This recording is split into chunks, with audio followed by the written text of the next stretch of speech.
Bonjour, mesdames et messieurs, bienvenue dans ce flash d'information. Le ministre des Infrastructures économiques était jeudi sur les chantiers de construction et d'aménagement de deux axes routiers dans les régions d'Adzopé et de Bongouano.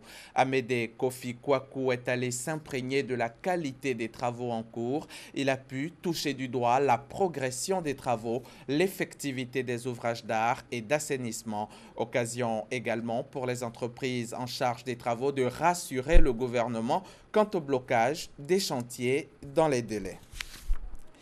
Nous sommes le 4 février et comme chaque année à la même date, l'on célèbre la Journée mondiale contre le cancer, une maladie qui tue près de 9 millions de personnes chaque année. Thème choisi pour cette édition, Nous pouvons, je peux. En Côte d'Ivoire, le programme de lutte contre le cancer met l'accent sur la sensibilisation et le dépistage rapide. Les précisions de Patricia Omouetia. Des boules qui foutent les boules. Pour Yeli, 29 ans, le diagnostic est tombé il y a 6 mois. Je me suis levée la nuit, il a touché. Il y a vu que c'était 3 boules. Maintenant, je suis partie à l'hôpital. Il dit que c'est cancer. En Côte d'Ivoire, l'incidence du cancer est estimée de 16 000 à 20 000 nouveaux cas chaque année, selon l'OMS. Un véritable problème en raison du coût élevé du traitement de ces malades. Le traitement du cancer implique en effet plusieurs types d'interventions. On a stadifié le cancer, elle a un stade 3. Donc on a décidé de faire une chimiothérapie. D'abord, pour réduire la tumeur, pour lutter contre les différentes extensions invisibles. Et lorsqu'on finira de faire nos 6 cures à raison d'une cure tous les 21 jours, on va évaluer. Lorsqu'on évaluera et qu'on appréciera la réponse, on passe à la chirurgie. Et lorsque la chirurgie sera terminée, on ira à la radiothérapie. Selon les dernières statistiques, le cancer du sein est le premier cancer en Côte d'Ivoire. Viennent ensuite celui du foie, de la prostate et du col de l'utérus. L'un des cancers les plus fréquents, ce sont des cancers féminins.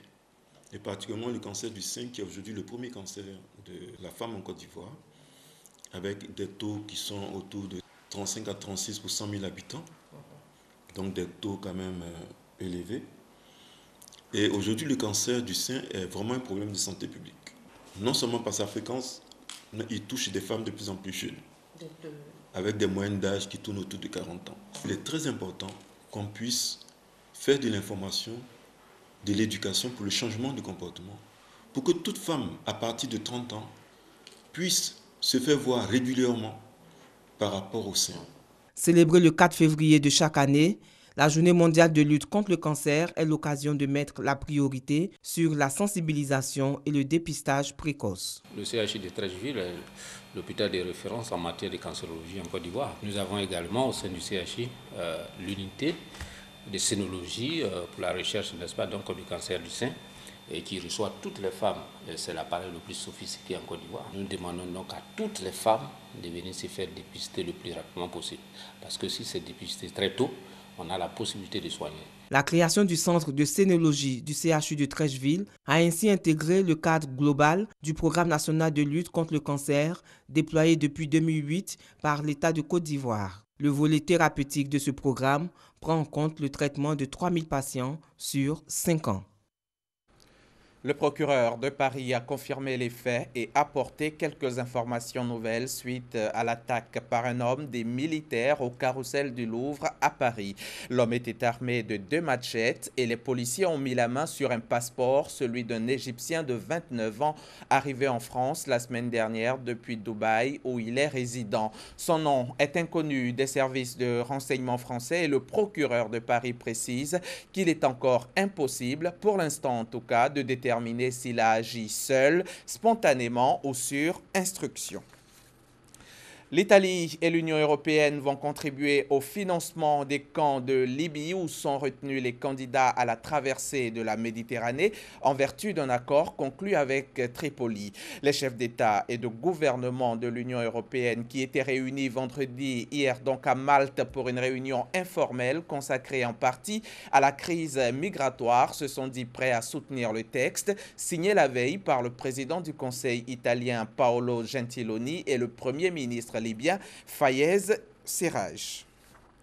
Le bras de fer est engagé entre Donald Trump et la justice américaine. Un juge fédéral de Seattle a bloqué temporairement vendredi le décret anti-immigration du président américain visant 7 pays à majorité musulmane, mais la Maison-Blanche a aussitôt promis de répliquer. L'injonction temporaire du juge James Roberts est valable sur l'ensemble du territoire américain, le temps qu'une plainte déposée lundi par le ministre de la Justice de l'État de Washington, Bob Ferguson, soit examiné.